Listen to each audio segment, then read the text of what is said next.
मेरा प्रश्न है कि क्या उपाध्याय, चौबे, पाठक इत्यादि ब्राह्मण नीच हैं? क्योंकि एक व्यक्ति का कथन आजकल सोशल मीडिया में बहुत वायरल हो रहा है। गुरुदेव, इसका क्या प्रमाण है? यह कौन से धर्म ग्रंथ में लिखा है? यदि ऐसा है तो आप बताने की कृपा करें। इस अंधाचार्य, अच्छा, ये जो अपने राम भद्राचार्य जी हैं, उन्होंने एक वक्तव्य दिया था, कुछ ब्राह्मणों को नीच कहा था, उसके बारे में संभवतः प्रश्न है।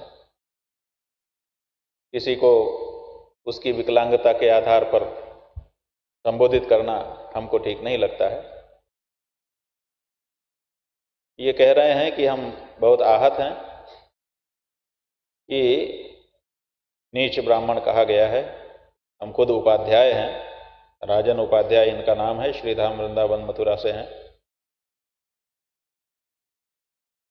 कह रहे हैं कि उनके कुछ समर्थक लोग अपने इस गो प्रतिष्ठा महायज्ञ में भी शामिल हैं। ठीक है, ऐसा है कि कई बातें वो कहते रहते हैं। जब कोई व्यक्ति कोई तार्किक, कोई व्यावहारिक, कोई शास्त्रीय बात करे तो उसकी बात को अपने को संज्ञान लेना चाहिए, और जो कुछ भी कहे उसकी बात का संज्ञान लेकर के चिंता में नहीं जाना चाहिए। वो कुछ भी कहते हैं।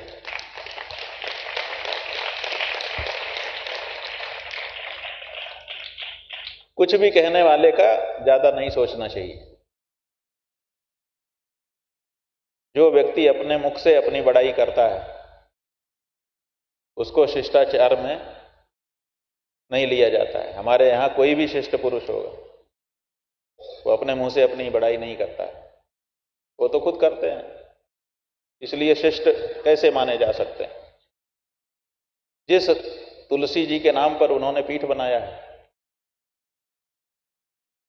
तुलसी पीठ तुलसी जी बना सकते हैं, तुलसी पीठ दूसरा कोई नहीं बना सकता, लेकिन उन्होंने बना दिया।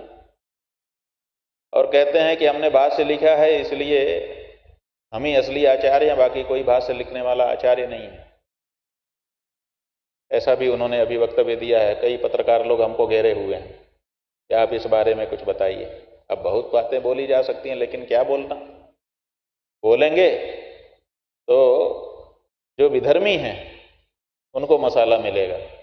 ये देखो आपस में लड़ रहे हैं, तो इसलिए उनको मसाला न देने की दृष्टि से हम लोगों को सब कुछ सह लेना पड़ता है। ये समस्या है। वो कहते हैं कि चारों शंकराचार्य हमसे 5 मिनट 10 मिनट संस्कृत में बात नहीं कर सकते। आज तक कोई शंकराचार्य उनके पास गया ऐसी सूचना नहीं है, और वो किसी शंकराचार्य के पास गए ऐसी भी सूचना नहीं है।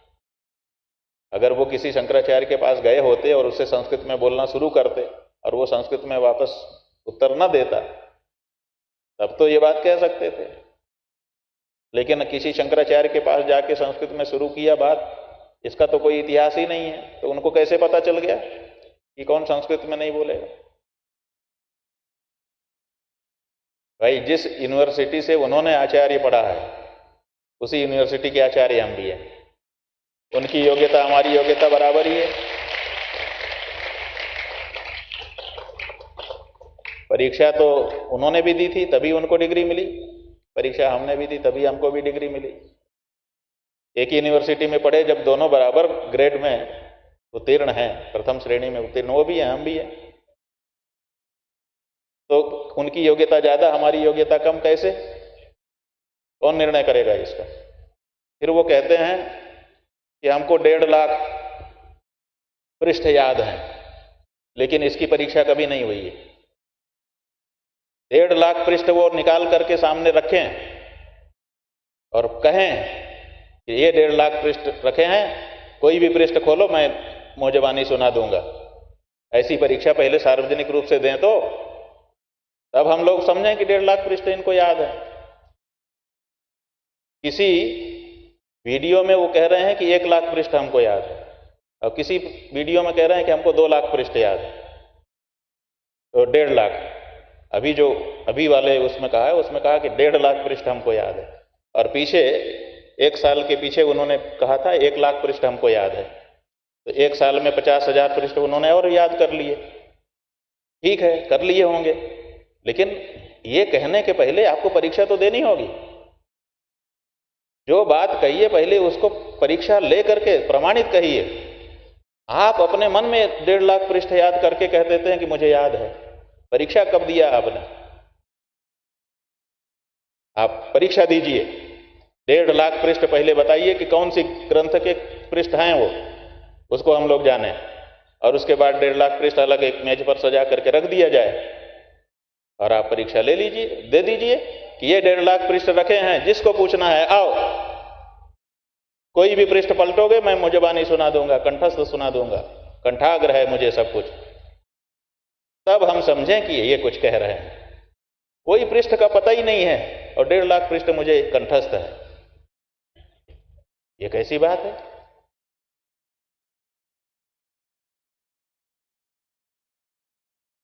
अभी थोड़े दिन पहले यहीं पर हमारे आचार्य जी आए थे, रामावतार शुक्ला जी, और उन्होंने कहा था कि जिन जिन ग्रंथों का नाम हम बता रहे हैं आप उस ग्रंथ को सामने रख दीजिए, किसी भी पृष्ठ में सला का गोचाइए,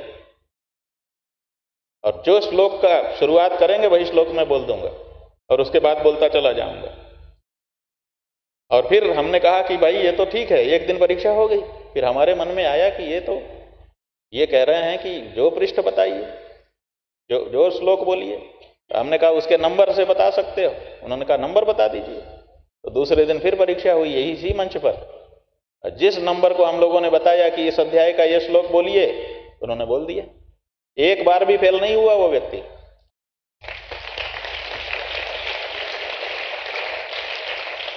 और तब हम लोगों ने पुरस्कार दिए, अभिनंदन किया, माला पहनाई, उनको आदर किया। ऐसे ही आपको मेज पर 1.5 लाख पृष्ठ सजाने चाहिए और सजा करके तब घोषणा करनी चाहिए कि ये देखिए 1.5 लाख पृष्ठ हैं, जिसको मेरी परीक्षा लेना हो आ जाए, मुझे कंठाग्र है। और तब हम लोग आएंगे और पन्ना पलटेंगे, सुनाइए। 10, 20, 25, 50 पन्ना सुनाने के बाद हम खुद मान लेंगे, आपको कहने की जरूरत नहीं पड़ेगी।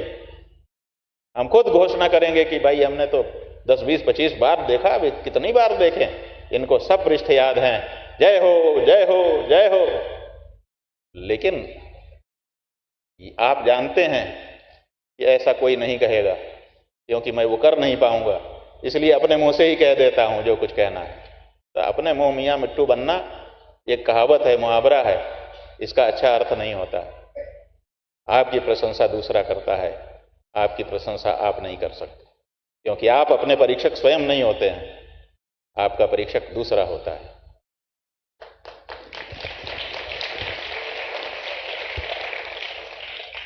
तेजस्वी सम्मान खोजते नहीं गोत्र बतला के, पाते हैं जग में प्रशस्ति अपना कर्तव्य दिखला के। आप कर्तव्य तो दिखलाइए, क्या कर्तव्य है आपका? आप कहते हैं मैंने ग्रंथ रचे हैं, बहुत सारे लोगों ने ग्रंथ रचे हैं और हम लोग मिले हैं, एक अक्षर नहीं जानते। क्यों? क्योंकि पैसा दे दे करके विद्वानों से लिखवाते हैं और अपने नाम से छपवाते हैं। नहीं, ऐसा नहीं होता है। पीएचडी की थीसिस तक लोग पैसा दे करके लिखवा रहे हैं और डॉक्टरेट की डिग्री ले रहे हैं। ऐसी परिस्थिति में आपके बहुत सारे ग्रंथ प्रकाशित हो गए हैं, इतने मात्र से आपको विद्वान मान लिया जाए, ये नहीं हो सकता है। आपको कर्तव्य करके दिखलाना पड़ेगा। कर्तव्य क्या है? आप कहते हैं मैंने ग्रंथ पढ़े हैं। आपने ग्रंथ पढ़े हैं तो ग्रंथ में ही तो लिखा है कि जो विकलांग है वो संन्यास का अधिकारी नहीं है। आपने ये पंक्ति नहीं पढ़ी? अगर पढ़ी होती तो उसका पालन करते। आप तो कह रहे हैं कि मैं सन्यासी हूं, दंड लेके घूम रहे हैं। क्या पढ़ा आपने? शास्त्राण्यधीत्यापि भवन्ति मूर्खाः यस्तु क्रियावान पुरुषस्य विद्वान।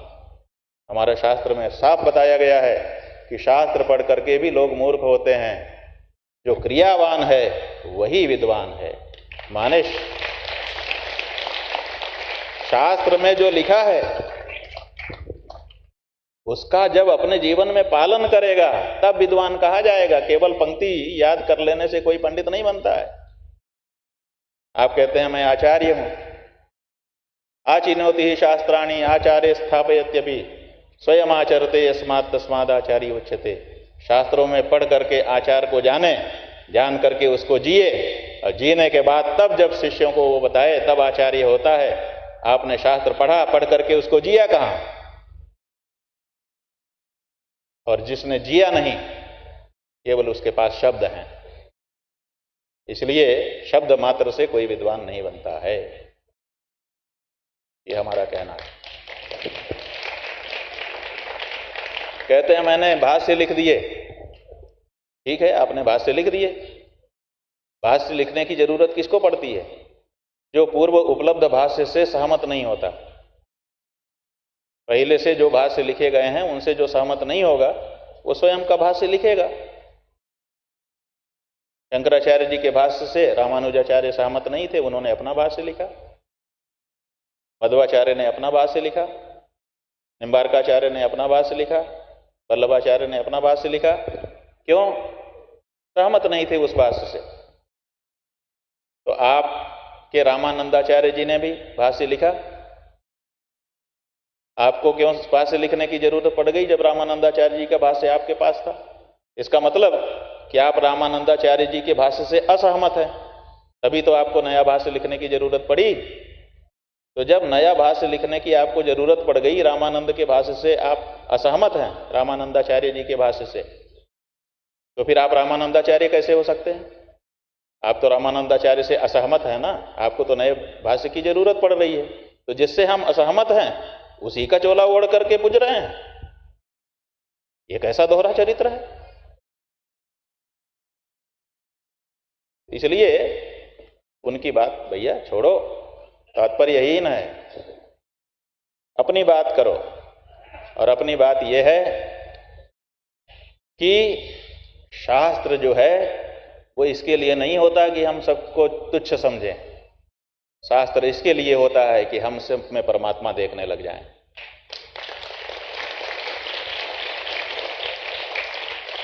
जिस तुलसी पीठ पर बैठने का वक्तव्य आप कर रहे हैं, उसी तुलसी ने कहा सिया राम मैं सब जग जानी करऊं प्रणाम। आपके तुलसी ये कह रहे हैं, और आपके तुलसी ने तुलसी रामचरितमानस लिखा। आपने 3,500 गलती उसमें निकाल दिया, तुलसी की गलती। बाद में जाकर के 7 लाख रुपया अयोध्या में दे करके भंडारे का क्षमा याचना का पत्र लिख करके क्षमा मांगी। और आपने रामचरितमानस नहीं पढ़ा? तुलसीदास जी क्या लिखते हैं? सब करी निंदा जे नर करहीं, ते चमगादर होई अवतरहीं। जो सबकी निंदा करता है वो चमगादड़ की योनि में जाता है, उल्टा लटका रहता है।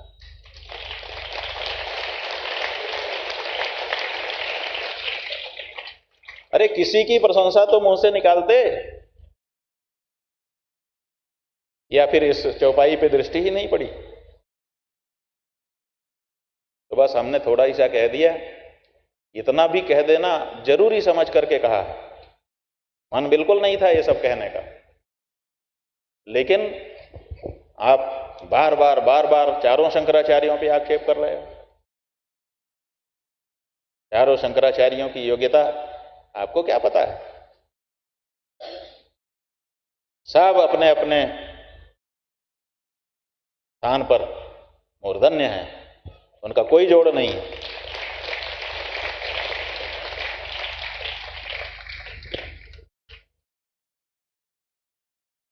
इसलिए आपको किसी की चापलूसी करके कोई मेडल एडल मिलता है, पुरस्कार वगैरह मिलता है, लेते रहिए। लेकिन धर्म के मामले में वही व्यक्ति सफल होगा जो धर्म का, शास्त्र का पालन करता होगा।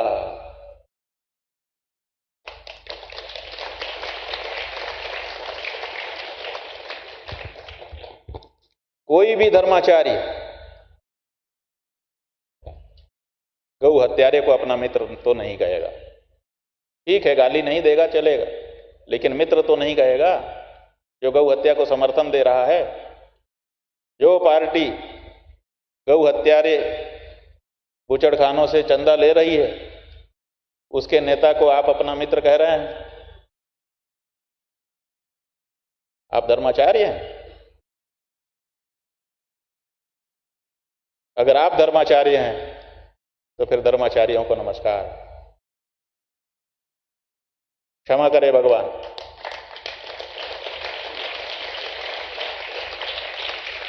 ऐसा मत करिए।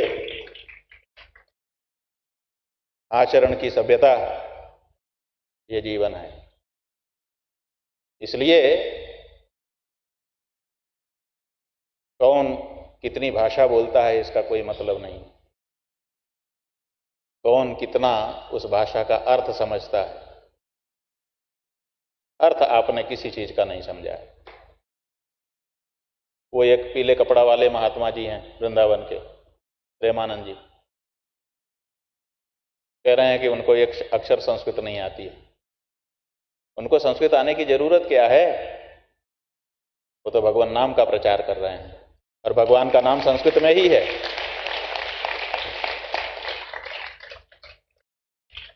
भगवान का नाम किस भाषा में है बताएं हमको। वो दिन भर राधे राधे कृष्ण कृष्ण, राधे राधे कृष्ण कृष्ण, हे गोविंद हे गोपाल बोल रहे हैं और लोगों को प्रेरित कर रहे हैं कि नाम स्मरण करो। हमें बताएं कि भगवान का नाम, ये राधे राधे, ये कृष्ण कृष्ण, ये गोपाल गोपाल, ये गोविंद गोविंद किस भाषा के शब्द हैं? क्या ये संस्कृत भाषा के शब्द नहीं है? क्या ये संबोधन की विभक्ति संस्कृत भाषा की नहीं है? तो वो तो दिन भर संस्कृत बोल रहा है। जो व्यक्ति भगवान के नाम का उच्चारण कर रहा है, संबोधन के उसमें उच्चारण कर रहा है, वो दिन भर संस्कृत ही तो बोल रहा है। और क्या बोल रहा है?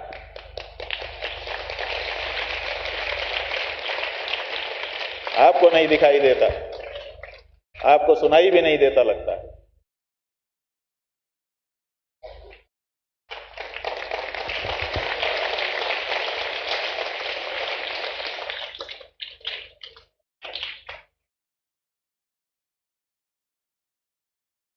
पीछे एक बार इन्होंने उठाया था, जब इनका चेला निकला था जात पात की करो विदाई, तो उसकी यात्रा के समापन में ये पहुंचे थे और इन्होंने कहा जात पात की करो विदाई का समर्थन किया, वर्णाश्रम का विरोध किया।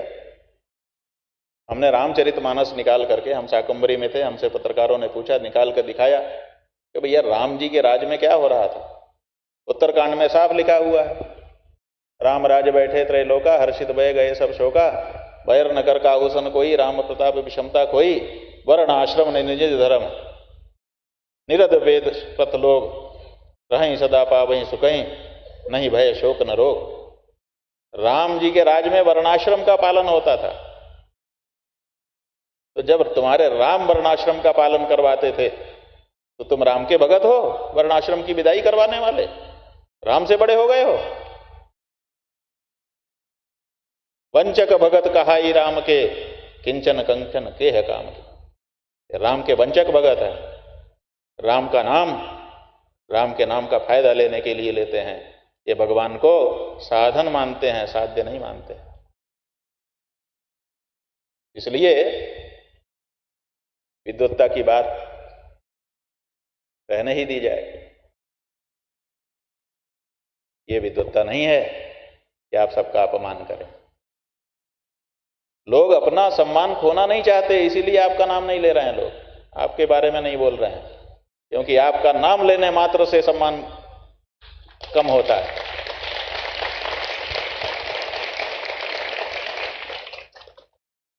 इस बात का तो ध्यान करो। ब्राह्मणों की कई श्रेणियों को नीच कह करके संबोधित कर दिया आपने। अगर ब्राह्मण ही नीच है तो फिर कौन और नीच होगा? ये श्रेणियां इसलिए होती हैं कि जिस समूह के आचरण में कमजोरी आती है, जब तक उसकी कमजोरी रहती है तब तक उसको कमजोर माना जाता है। तो ब्राह्मणों में किसी समूह विशेष में कोई कमजोरी आ गई, धर्म के बारे में सतर्कता कमजोर हो गई, उसके परिणाम स्वरूप क्या होता है?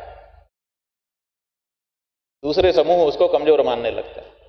फिर उसको इस बात का एहसास होता है कि हम धर्म पालन में कहीं कमजोर हो रहे हैं, तो फिर वो धर्म का आचरण अच्छा कर लेता है, फिर से ऊंचा हो जाता है।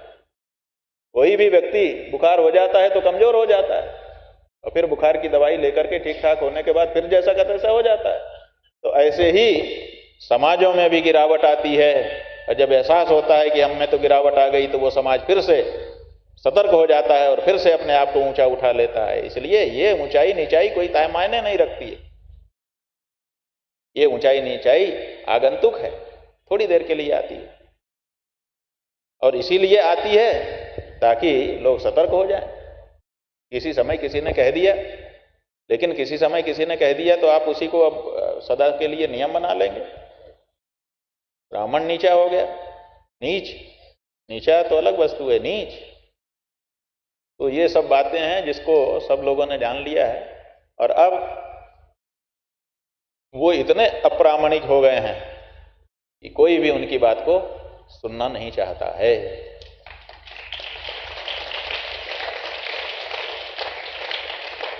जवाब देने लायक नहीं समझता जी। और ये कहते हैं हम रामानंदाचार्य हैं, तो रामानंदाचार्य होने के लिए रामानंद की परंपरा में होना चाहिए। ये बताएं, जिस गुरु की गद्दी पे ये बैठे हैं उस गुरु का क्या नाम था, और वो क्या रामानंदाचार्य था कि नहीं था? तो पता चलेगा कि ये तो गुरु की गद्दी पे बैठे ही नहीं है। जिस गद्दी पे ये खुद बैठे हैं उसको इन्होंने खुद ही बनाया है। तो खुद बना करके गद्दी, उसका नाम रख दो रामानंदाचार्य गद्दी, तो हो जाएगी गद्दी। रामानंदाचार्य की कोई गद्दी की परंपरा नहीं है, पहली बात। और अगर उसको माने भी तो कुछ वर्ष पूर्व शिव रामाचार्य जी से वो गद्दी आरंभ की गई थी रामानंद संप्रदाय में, कि हमारा भी एक आचार्य होना चाहिए। तो सब समाज के लोगों ने मिलकर के शिव रामाचार्य जी नाम के एक विद्वान संत थे, उनको बनाया कि हमारा भी एक आचार्य होना चाहिए। रामानंदियों ने अंदर से निर्णय किया और आचार्य गद्दी पर बैठा दिया, वो कहा कि आप रामानंदाचार्य। तो सारे समाज के द्वारा वो गद्दी बना दी गई, और उस पर प्रार्थना करके शिव रामाचार्य जी को रामानंदाचार्य के रूप में प्रतिष्ठित किया गया। उसके बाद स्वामी राम नरेशाचार्य जी महाराज उस गद्दी पर आए, और वो आज भी विद्यमान है। और रामानंदाचार्य जी का जो स्थान है काशी के पंचगंगा घाट में, उस पर वो विराजमान है, गद्दी वो है। और जब परंपरागत गद्दी, हालांकि रामानंद जी से चली आ रही परंपरा नहीं है, लेकिन रामानंद संप्रदाय के सब लोगों ने इकट्ठा होकर के, जो उनके 52 वोट थे, सब लोगों ने तय किया कि हमारा भी आचार्य होना चाहिए, तो हम बनाते हैं। तो बन करके परंपरा चली। उस परंपरा में तो राम नरेशाचार्य जी महाराज विद्यमान है, और वो रामानंदाचार्य हैं और परम विद्वान हैं। उनके रहते हुए दूसरा कैसे कोई रामानंदाचार्य हो जाएगा? खुद ही चबूतरा बना लें और उसके ऊपर बैठ जाएं और कहें कि हम अमुक की गद्दी पे बैठे हैं, ऐसा थोड़े होता है। अरे हम एक गद्दी पे बैठे हैं ना, हमने नहीं बनवाई है, ये गुरु महाराज की गद्दी है। उनके आदेश से हम यहां बैठ करके उनके कार्य को आगे बढ़ा रहे हैं।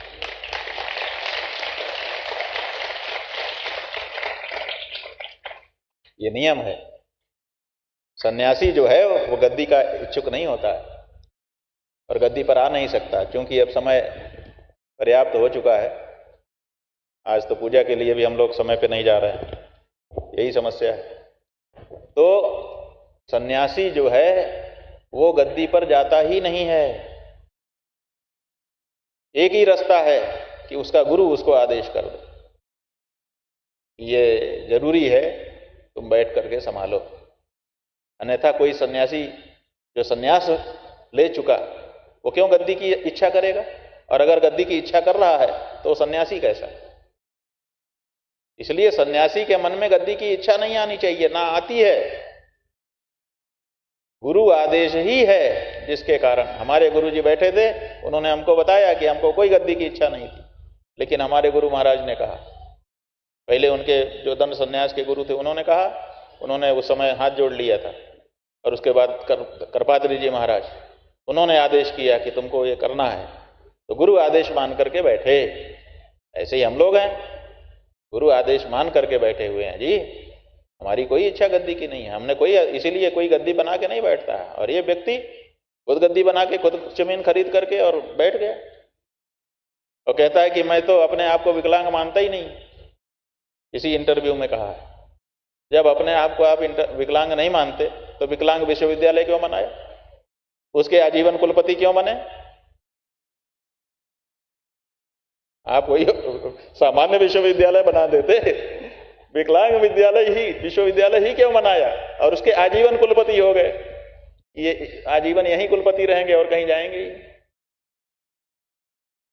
और कहीं क्यों आपको कुलपति नहीं बनाया गया, ये भी बता दीजिए। अगर आप बड़े विद्वान थे तो सरकार भी आपको बुला सकती थी, विश्वविद्यालय के लोग भी आपको बुला सकते थे कि आप हमारे यहाँ आइए, आप हमारे यहाँ कुलपति पद का निर्वाह करिए, क्योंकि आप कुलपति पद तो स्वीकार करते हैं ना। शिष्य शंकराचार्य ने तो कुलपति पद स्वीकार नहीं किया, आप तो बने हुए हो। तो जब आप कुलपति पद स्वीकार करते हैं तो बताइए कि जब इतने बड़े विद्वान आप हैं तो आपको किसी यूनिवर्सिटी से कुलपति पद के लिए पैनल में नाम आपका क्यों नहीं रखा गया और चुना क्यों नहीं गया? आज तक किसी पैनल में, इतने विश्वविद्यालय चल रहे हैं देश में और उत्तर प्रदेश में जिस ये स्वयं रहते हैं, सब में कुलपति पद खाली होता रहता है, वहां पर पैनल बनते रहते हैं, उनमें से चुन चुन करके कुलपति बनाया जाता है। किसी पैनल में इनका नाम आज तक क्यों नहीं रखा गया? इसका मतलब कि सरकारें जानती हैं कि ये योग्यता इसमें नहीं है, नहीं तो पैनल में रख के रिक्वेस्ट करते।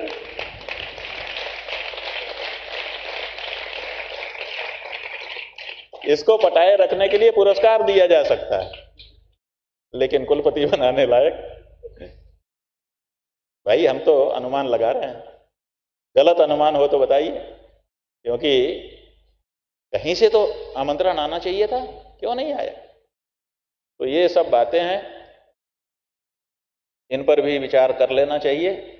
ये हमने आज अंतिम बार बोल दिया, इसके बाद दोबारा बोलेंगे नहीं, क्योंकि हम नहीं चाहते हैं कि विधर्मी आपस की हमारी कोई लड़ाई समझे। ये लड़ाई नहीं है, हम उनकी विद्या के लिए जितना उनका अच्छा सत्पक्ष है उसके लिए उनका आदर करते हैं और आगे भी करते रहेंगे।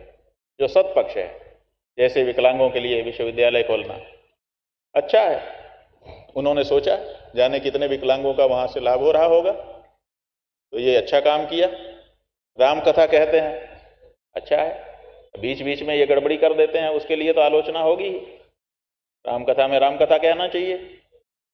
हमने 2 महीना बीत गया, हमने कुछ कहा मंच से? आज प्रश्न के उत्तर में कह रहे हैं, और उनके समर्थक, ये देख प्रश्नकर्ता लिख रहा है कि आपके यज्ञ में भी उनके समर्थक हैं।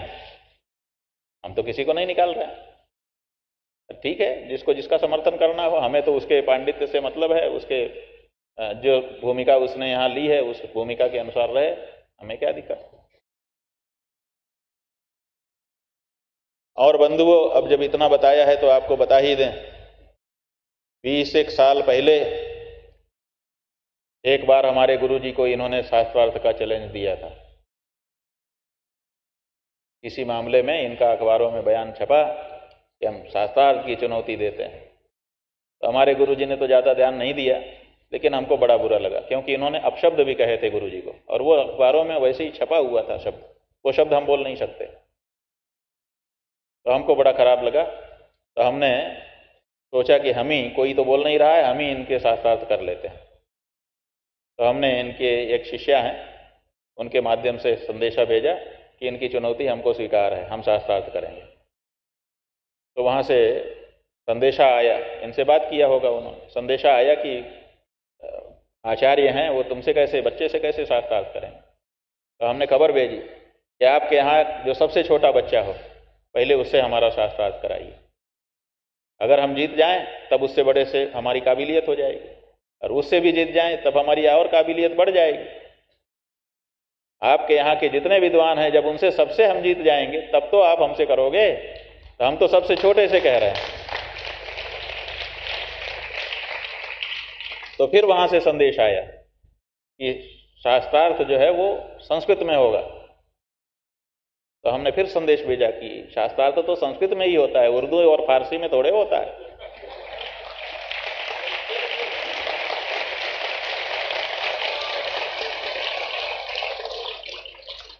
ये शर्त क्यों रखी जा रही है, इसका प्रश्न कैसे उत्पन्न हो गया कि संस्कृत में नहीं होगा? शास्त्रार्थ तो संस्कृत में ही होता है, तो हम तैयार हैं, हमको पहले से पता है कि संस्कृत में ही होगा।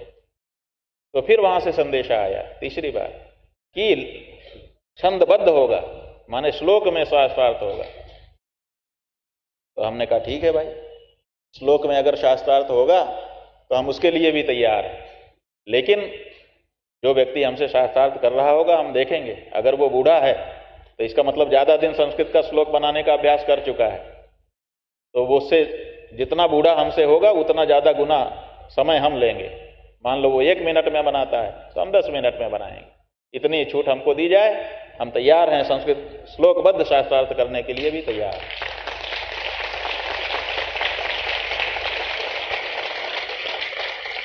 और बंधुओं, झूठ तो हम बोलते नहीं हैं।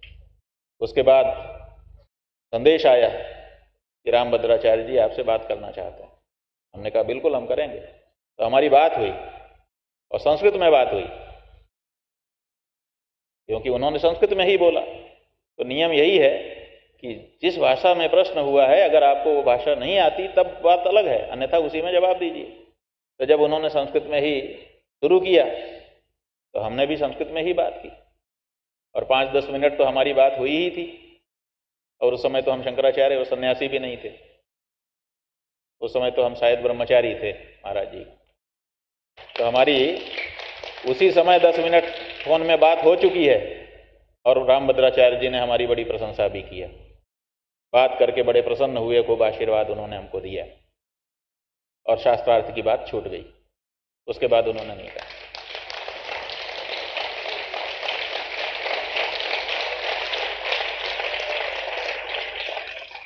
तो जब 20 साल 22 साल पहले जितना भी हो, आपसे संस्कृत में हम वार्तालाप 10 मिनट कर चुके हैं और आपने पूरी पूरी प्रशंसा भी हमारी की है, तो उससे तो अब हमारी योग्यता बढ़ी ही होगी, घटी तो नहीं होगी। अरे भाई, जब आपका 1 साल में 1 लाख का 1.5 लाख हो जाता है, 1 साल में 1 लाख पेज 1.5 लाख हो जाते हैं, तो हमारे भी 20 साल में कुछ तो बड़ा ही होगा, घटा क्या होगा। इसलिए ये सब बातें जब चर्चा चलती है, तो इसलिए पहलवान जो बड़ा हो ना, उसको अपनी इज्जत बड़ी बचा के रखनी चाहिए। क्योंकि अगर किसी छोटे पहलवान से हाथ मिला लिया और कहीं पटकनी खा गया तो बड़ी थू-थू होती है। इसलिए अगर आप हमको पहलवान नहीं भी मानते हो, तुच्छ ही मानते हो, तब भी संभल के रहो। अगर सामना आमना हो गया और कहीं दांव पलट गया तो बड़ी थू-थू हो जाएगी।